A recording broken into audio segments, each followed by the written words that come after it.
And welcome back to National Report. Protecting the integrity of our elections is a topic that's heating up as we head towards Election Day. And joining us now to discuss the truth behind voter mail-in fraud is Republican strategist and federal attorney Vikas Bajaj. And also, we hear a lot about what's going on with this election, and there's a lot of talk about the mail-in ballots. Democrats obviously are for it, but Republicans are against it. So weigh in on this as we have federal attorney Vikas Bajaj, thanks so much for joining us today. Vikas, is voting by mail a recipe for fraud?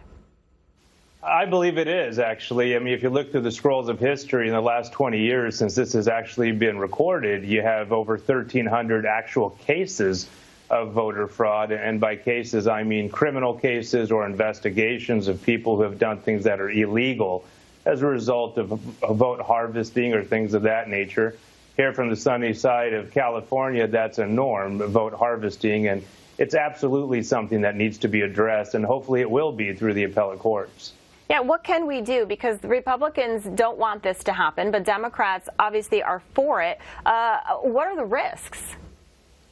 Well, the risks are that there will be a lot of votes. For instance, we've heard our president talk during the couple of press conferences about this, of dogs and cats actually getting ballots to cast a vote. Now, in California, there is no secret, whether you're on the left or the right, of the fact that there is a extreme danger in vote harvesting. And for all of our viewers, that means an individual can go, a designated individual can go around and collect en banc, en masse, a lot of voting ballots, and then collect those and present them to the appropriate authorities to have them counted.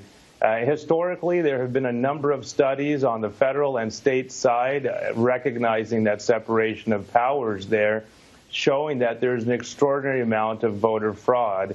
And that is in mainly minority populations and communities, those with language issues and maybe educational issues on the process have been subject to voter fraud. So the problems are extraordinarily severe. And while it's something that's gone on for decades, and we hear that over and over, this is how it's been forever. Our military uses it. We've had it since the Civil War. That's true, but that sure doesn't make it right. What about the staffing, too, to actually go through and look at the ballots? Because if this does happen with a lot of states, we're not going to have a decision for the president on Election Day, correct?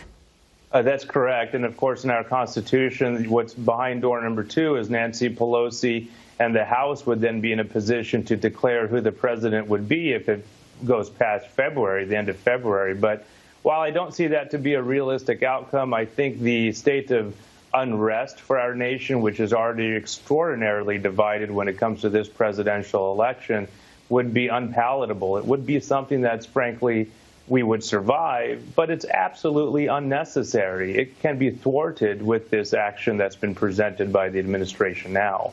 So what do you see happening come Election Day? Well, there is a federal court that's now looking into the Trump administration's petition there, essentially a preliminary injunction, and that's in the Commonwealth of Pennsylvania. And the court there has asked for briefings from the administration and the electoral committee on the other side of the fight there. And what this court will do then is digest this information regarding the data. What type of data and evidence is there of voter fraud? This is extraordinarily important because the Commonwealth of Pennsylvania is the first jurisdiction to really have a federal judge's eyes on this. So what will happen is the judge will look through the data and decide whether it rises to the level of a federal court issuing a preliminary injunction, essentially an order for a state to do something, to either thwart and do away with mail-in voting or to mandate at the same breath the ability to have in-person voting. So the consequences are tremendous in this case that's regarding the Commonwealth of Pennsylvania. We will be talking about this again and again, I am sure. Vikas, thank you so much for joining us and providing your insight. We appreciate it. My pleasure. Thank you so much. Of course.